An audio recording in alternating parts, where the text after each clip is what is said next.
talk about why you should and shouldn't be a key principal yourself.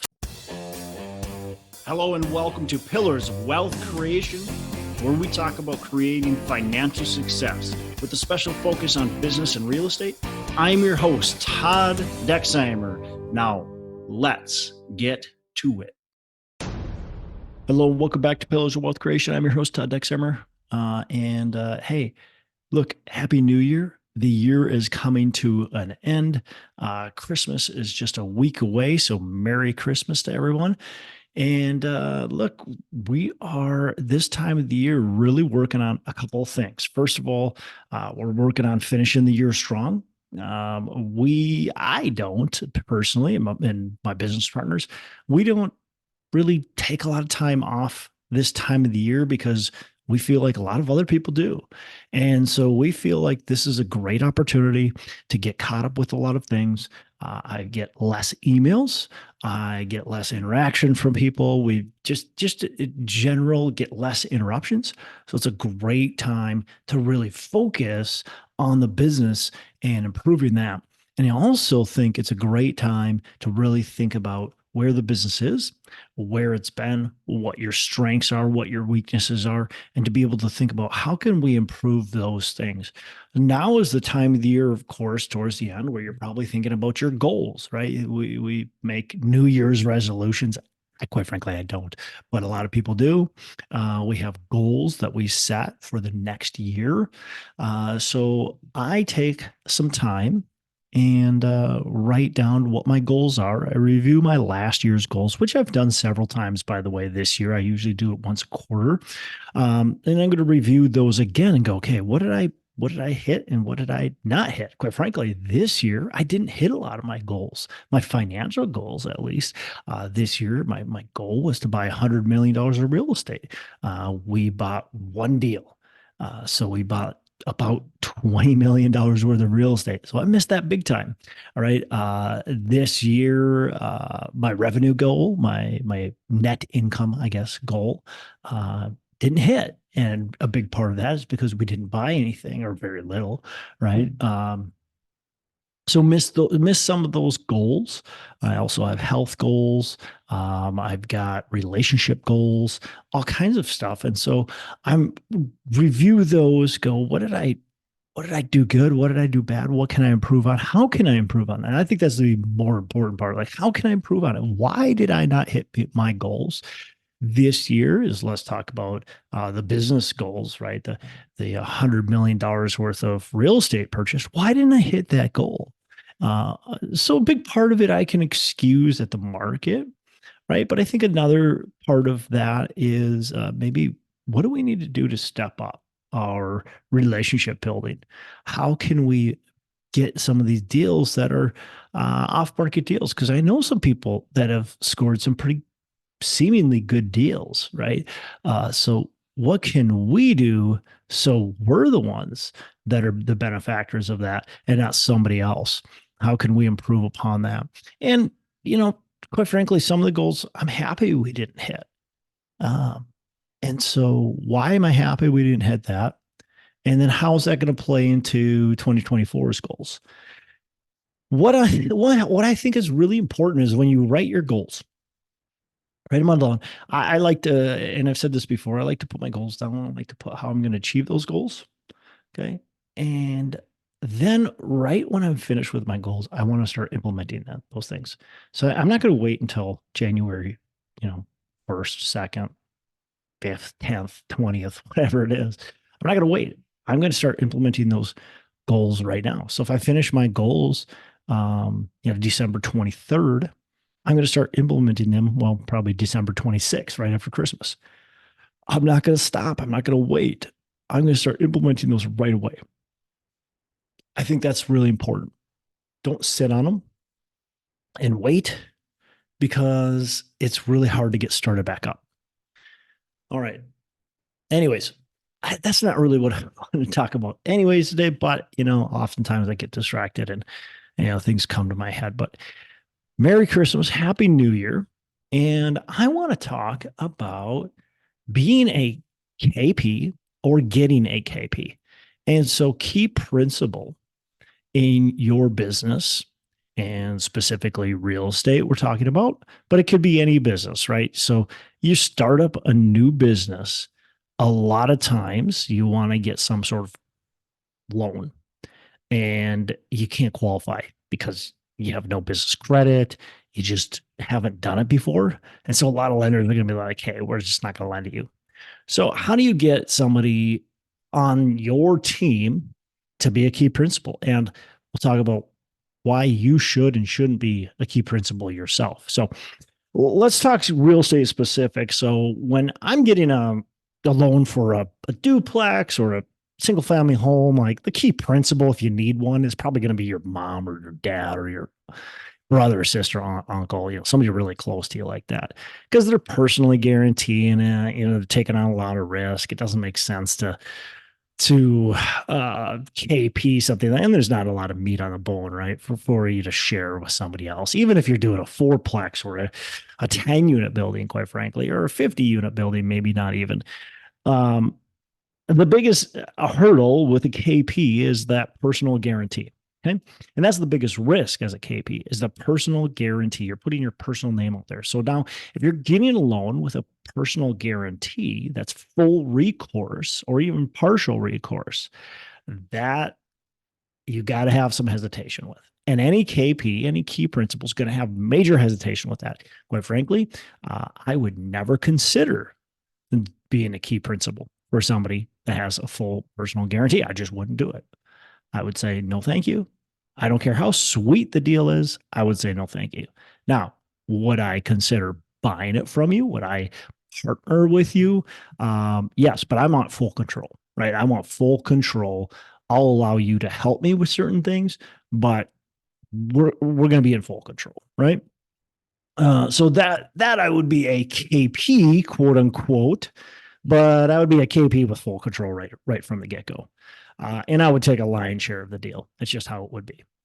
Okay, so if I've got a non-recourse loan, so we're talking Fannie, Freddie, CMBS, non-recourse loan, meaning if we default for some reason, they can't personally go after me. Okay, now here's the key. As a KP, it sounds like, well, yeah, what's the harm in that? Well, there's a couple things that are harm in that. First thing that's harm in doing that is if the GP, the general partner, messes up. You are the key principal and you are responsible. And even though they can't maybe go after you personally, you still have a big black mark. Okay, you still have a big black mark on your ability to lend or get new loans.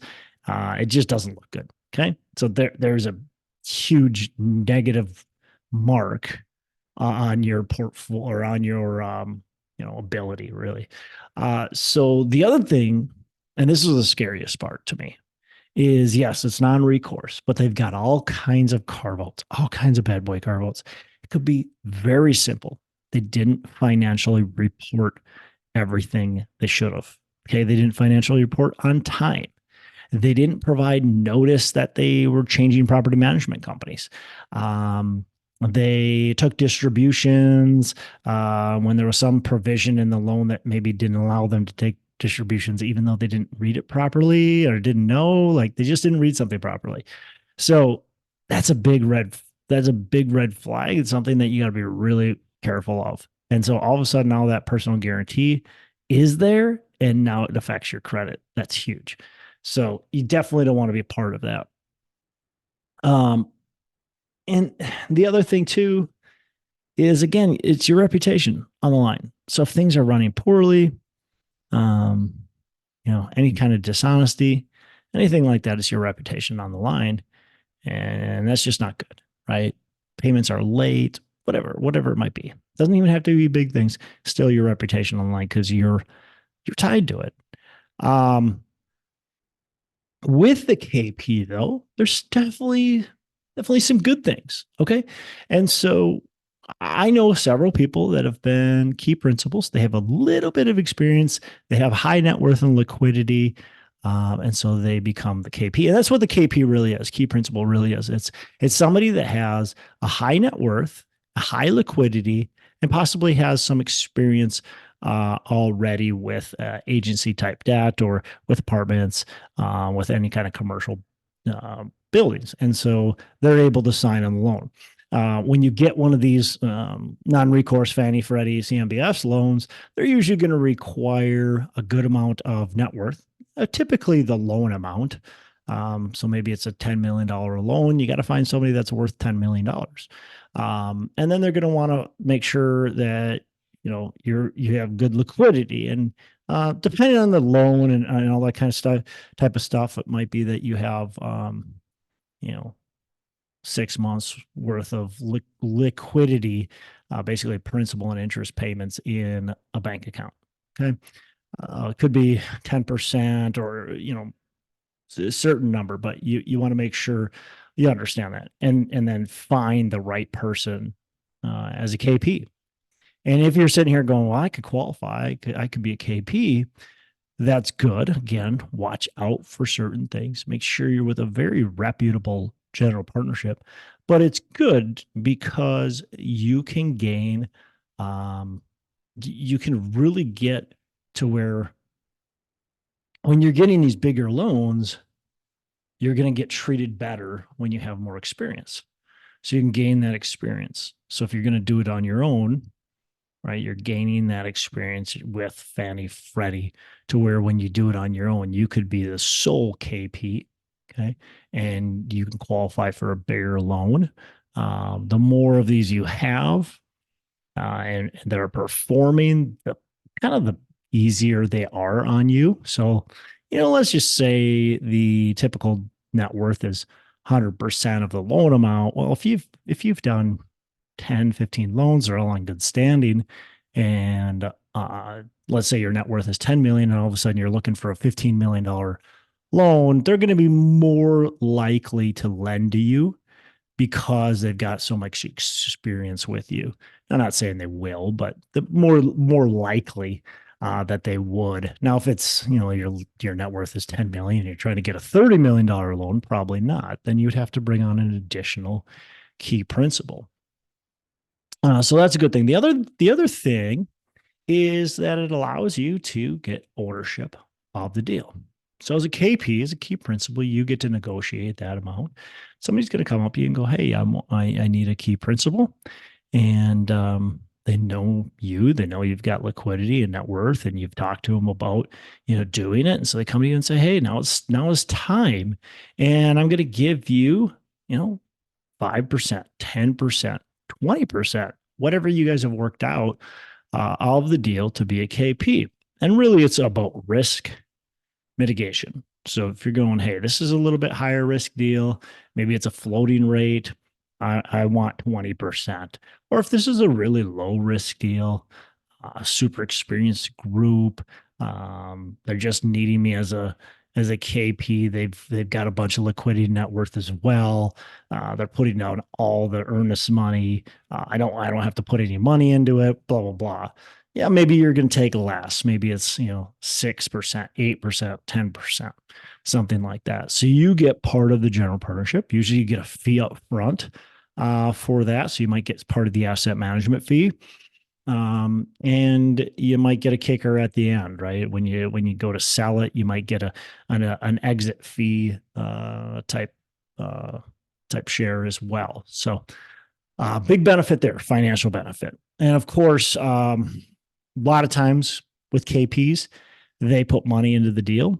A lot of times it's not a requirement, but a lot of times the KP puts money into the deal as well. So if you're looking for passive investments, of course, not only are you putting maybe $100 or $200 or $300,000 into the deal, which is great, you're earning your money there, but you're also earning your money on just the general partnership side by being that key principal. So something to really look for. But I caution you to just be careful, be prudent. Make sure it's a GP team like and trust. Understand your risks. Understand that there is risk involved in signing loan documents, and know what those risks are, and you've got to be okay with them. The last thing I'll say on this is that if you're going to be a KP, have a step-in provision.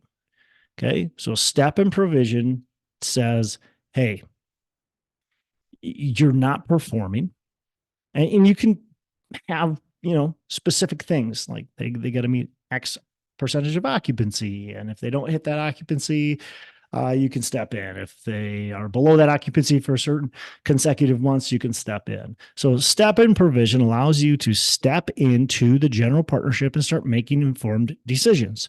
Now you can have it to where it converts back, or you can have it to where you just have a takeover. If you ever have to enact the step in provision, usually there's a greater benefit to the KP that has to step in.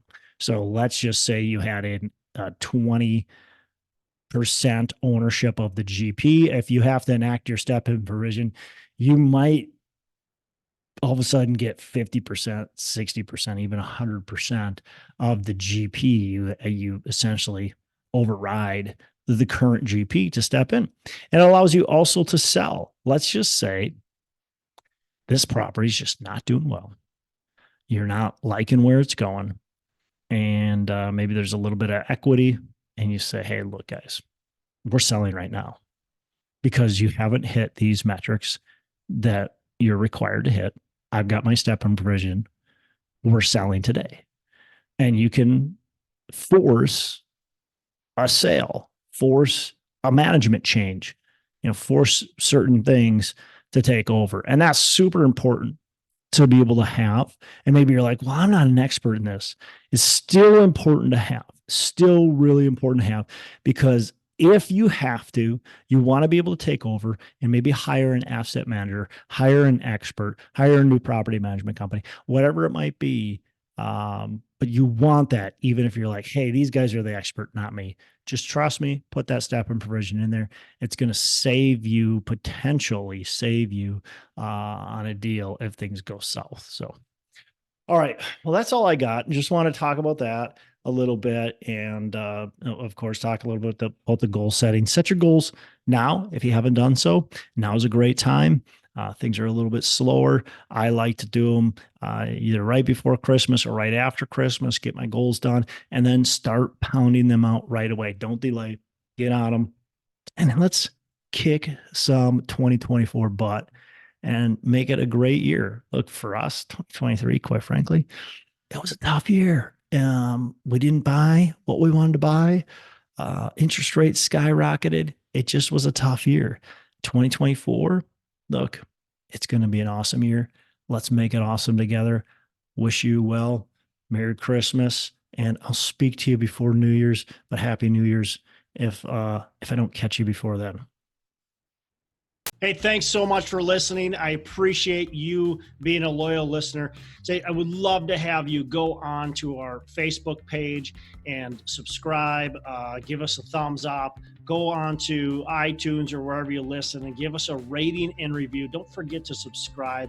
But your rating and review just helps us push this out to more and more people and continue to grow our audience and hopefully positively affect a ton of people out there that really need this and want this. So the other thing I've got for you is a free ebook on my website. So go on to venturedproperties.com, and download our free ebook on real estate and on syndication. And I've got some data points in there, some really good stuff for you. So I'd love to have you take a look at that. It's free. I'm not expecting anything from it.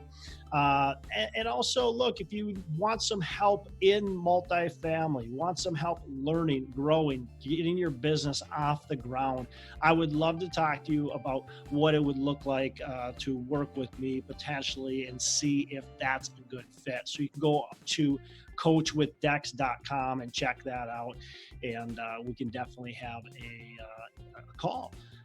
Thanks a lot for listening. You make it a fantastic rest of the day.